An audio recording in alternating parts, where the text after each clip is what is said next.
Welcome to the first part of my walkthrough for Final Fantasy IX, my friends. This will be a complete walkthrough, just like my no commentary version all those years ago for this game. I will include everything from optional boss fights to collecting all the treasures and so on. If you want to fully complete this game, then this is the walkthrough for you. I'm really excited to play it since Final Fantasy IX is probably my favorite Final Fantasy title, so let's start by witnessing the intro.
Okay, so here we go with the start of the game. As you can see,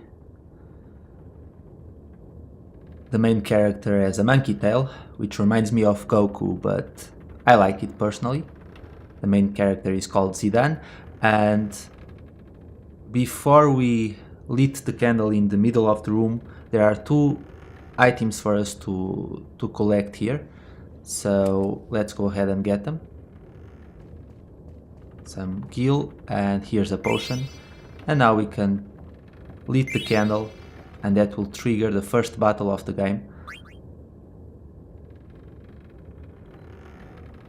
Here he is, Zidane. We're going to keep his name just because this is a proper walkthrough, so there will be no silly names here.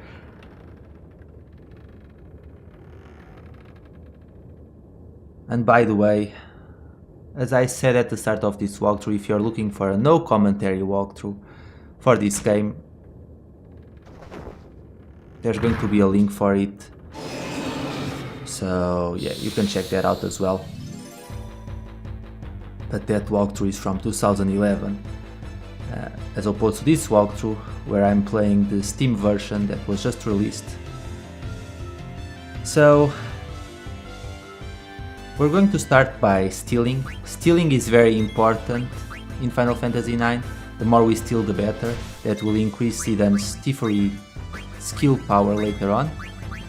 It can be very frustrating to steal, and rest assured that when it comes to very hard items, I will cut out the time it took me to collect a specific item. For this first fight, you want to collect the Mage Masher. It's a new weapon for Zidane, and it's more powerful than the current dagger that he has. You'll be able to obtain a Mage Masher very early on in the game, but you can get one now, so why not do it? I always recommend that you steal everything that you can, even if it takes a while. it's worth it, you gain good items.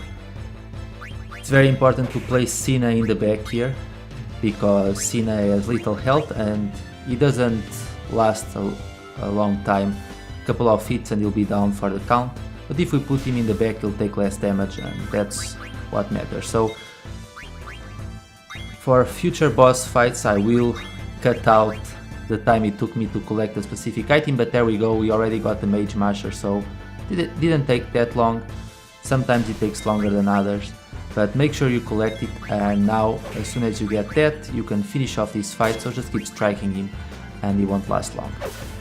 If you want the details of the boss's HP, what you can steal and so on, I'll mention it in the video, but you can also check the video description. I will leave the boss description, his weaknesses and strengths, and I'll do that for every single boss fight in the game. But chances are you won't need any help for this first fight, it's very simple.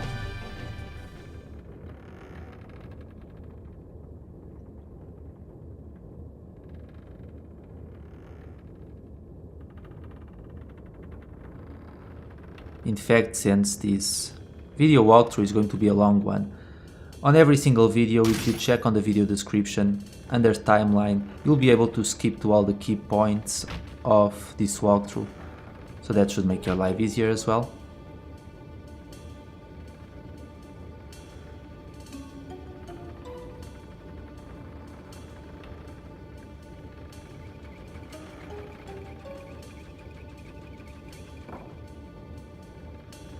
One thing that I'm sure you noticed right from the start with Final Fantasy IX is the way the characters look. They're very different from Final Fantasy VII, Final Fantasy VIII and so on. There's a lot of humanoid characters, there's literally animals walking around and talking to you as well, but I think that's hilarious, and it's one of the things that I love about Final Fantasy IX.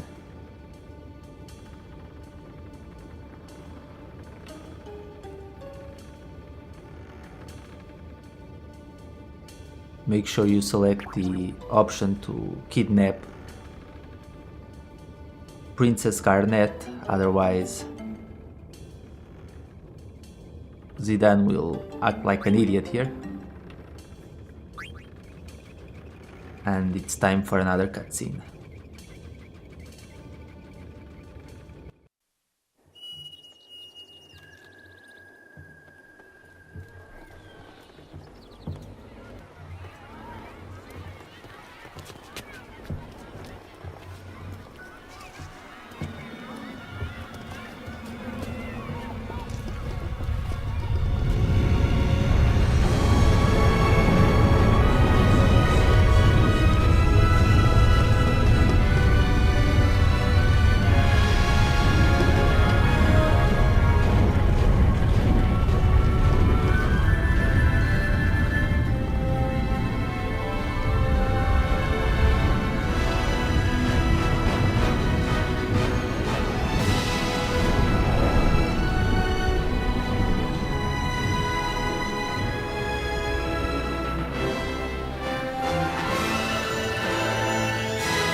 Okay guys, and here we go.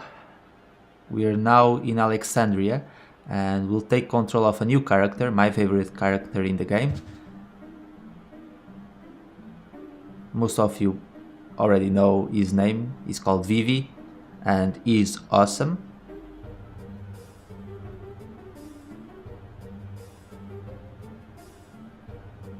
And as soon as you take control of Vivi, you can obtain a potion. If you go to your left, there we go. And now Vivi is going to be a little thief and literally steal everything that he can. Aside from one thing, which I refuse to steal because I feel bad.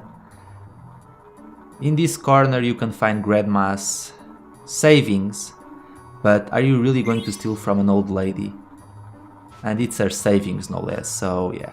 I'll take the items because I'll need them, especially the card. But I'm going to leave the savings right there. If you want to take them, fine, but shame on you. Like, really.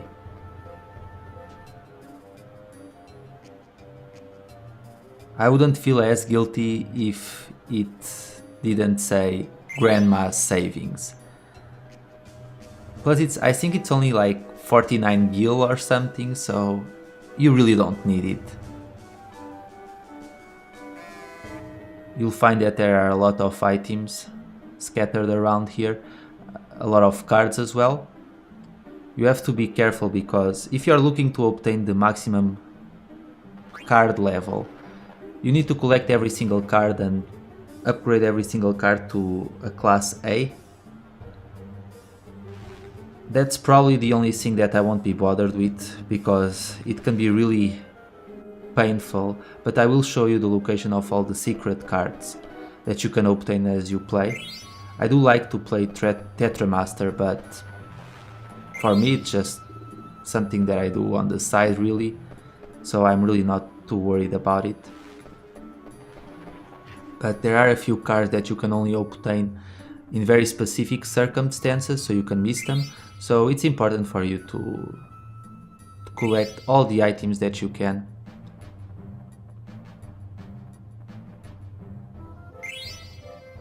Okay, we can head out now.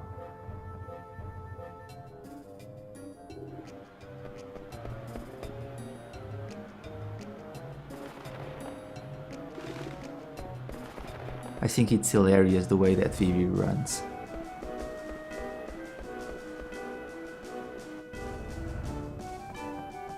So we can pick up a little bit of gil here, and next in the main square we could go and deliver our ticket now, but we're not. Instead we're going to collect a few more items and we're going to do a mini side quest. And no, it does not involve rope jumping quite yet.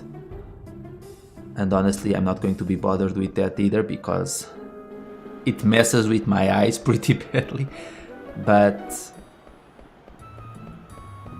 we're going to find these 3 precious cards, which actually these cards, they're not special at all, but the Iron Knight card is a good starter card for you to have at the start of the game. So we're going to climb up the steps, make sure you pick up that tent, and we're going to ring the bell, and that will drop Hippol's secret treasure. Don't ask me how we got them in there in the first place, but there you go, you get the Iron Knight card, and that's really the only card that matters.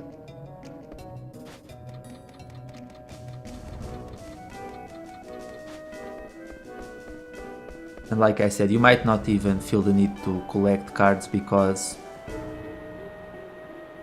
Tetra Master, even though it's not super hard to understand, it's a lot more complex than Triple Triad in Final Fantasy VIII. There's a lot of rules and it can be a little bit troublesome at times to understand, even though there's plenty of tutorials. But I'll explain the basics once I play my first card game against Alleyway Jack. By the way, when that girl leaves that room or that house, you can go back, climb up the steps and collect another item, but I'm not going to worry about it right now. So I'm just going to skip 50 times so that I can collect the Cactuar card. This is all about timing. After 20 it will go faster and after 50 it will go faster as well, but you only need to skip 50 times to get the Cactuar cards, and that's what I want. I'm not going to worry about it right now, even though you can get more rewards, but honestly most of them suck and they are not worth the trouble. Trust me on this one. So we got the Cactuar card. I wanted that card because it's a good starter card. And it will allow me to win quite a few games right from the beginning. And now we're going to get that kid's cat. Is right near the entrance of Alexandria, so we need to go all the way back. But it's worth it. there's the cat, just talk to the cat, and there's the kid. As a reward for doing this, you'll get a bomb card, but the kid won't give it to you now, you have to go back and talk to him just because. And right in front of us there's a guy who's literally a fish in a coat. He's the innkeeper, and I think that's hilarious. And there's the duck lady. Make sure you pick up that potion, and there are 2 more cards for us to pick up here. And with these cards we can already start playing a few games, but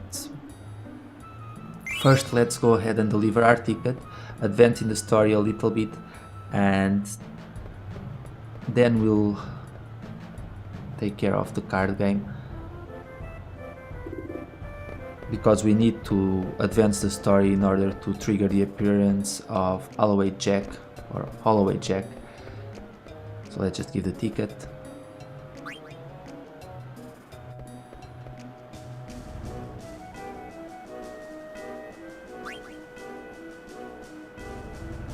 I can never quite tell if this guy is literally a dog in a suit or if he's just a guy wearing a dog mask. Either way, it's hilarious. He actually looks like a Digimon.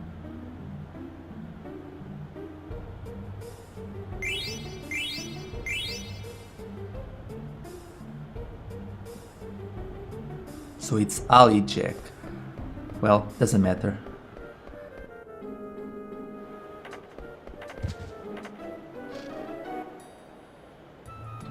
Get used to Vivi falling a lot. Unfortunately, that's just something that happens a lot with him. Must be because of his short legs.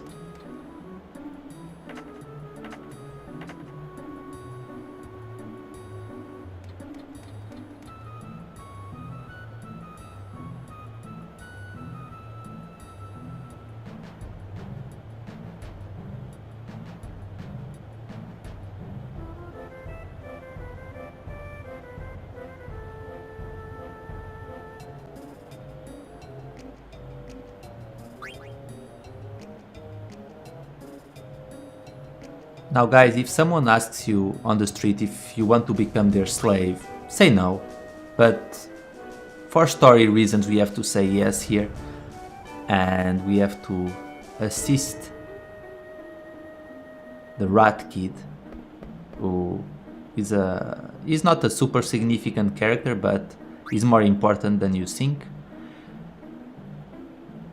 So he's going to steal the ladder and immediately turn around as soon as he leaves the screen, and as this guy appears, immediately start talking to him, otherwise he will steal money from you.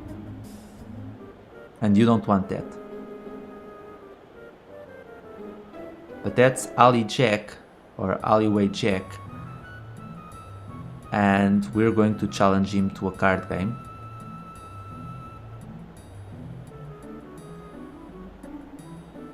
So if you want, you can get a tutorial on how to play cards, but that tutorial doesn't teach everything, on the contrary. So we're just going to play a card game with him, and I'll explain the basics as I play, and that should hopefully be enough to get you started. But if you need further assistance, you can always look online or just ask me, and I'll do my best to help you out.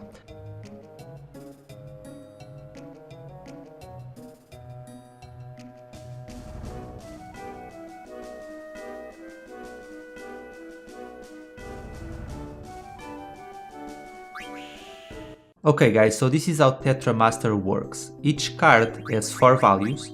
The first represents the power of the card. For example, in the case of this Cactuar card, its power or offensive value is 3. Then you'll see that each card has a letter. The letters can be P, M, X or A, but we'll get that to in a little bit, and that represents the battle class of the card. Then we have the physical defense of the card, and lastly the magical defense of the card. So for both the power of the card, the physical defense and the magical defense, the value of the card can vary from 0 to F, with 0 being the lowest and F being the highest. So let's say that your card has a power of 0 and then the opponent's card has a power of 2. technically the opponent card will have a higher attack power than your card.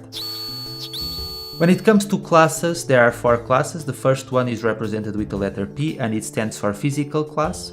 A card with the physical class or the letter P will always attack the opponent's card physical defense. Then you have the letter M, which represents magical battle class, and cards with the magical battle class will always attack the opponent's card magical defense.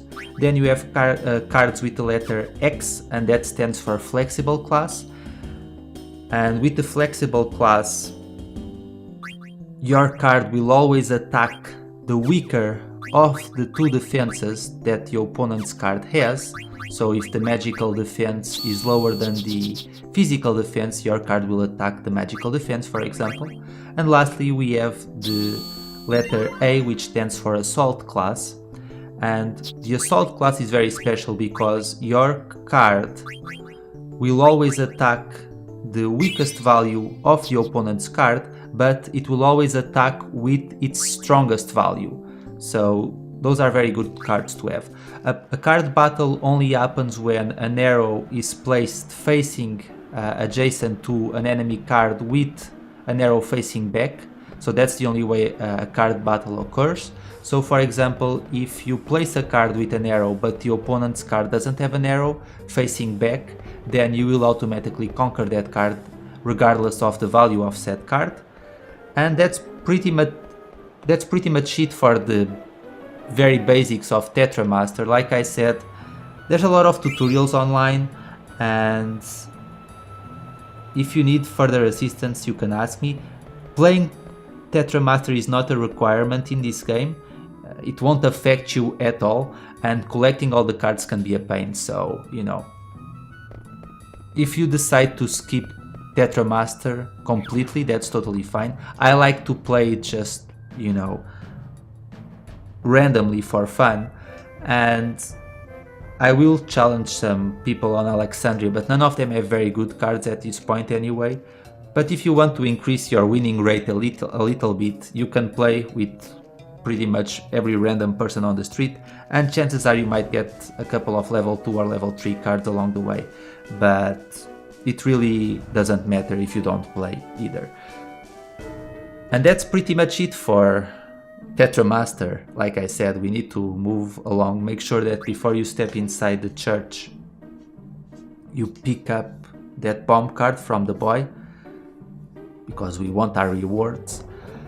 And before we end this segment and follow the Rat Kid up, we're going to learn about Mognet, which is another side quest in this game, one that gives you good rewards, so you should complete it. We'll have to deliver letters across the world, essentially. And this steel skin fellow, we will encounter him as we move along in the game as well, and he can sell items to us, even though it's a little bit of a rip-off with him. He overcharges a little bit, but nonetheless he still has some nice things for us to collect, so we'll be seeing him later.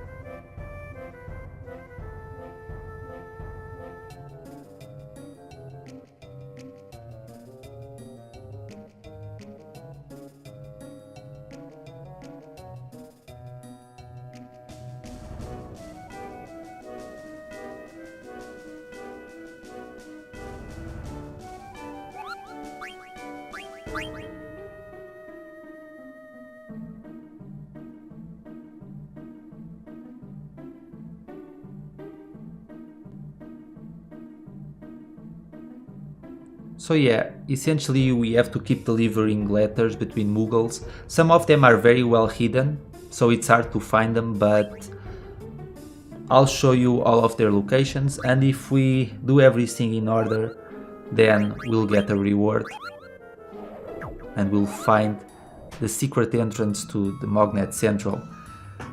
But for now, let's save the game, and that's going to be it for the first part of my walkthrough. I really hope you guys stick around and enjoy, and most importantly, I hope that whoever's watching this finds this walkthrough useful. I'll try to make it as complete as possible. So that's it. I'll be back with part number 2 soon, and I'll see you all later. Take care, my friends. Vivi is just going to wave goodbye. You can't wave, but the point still stands.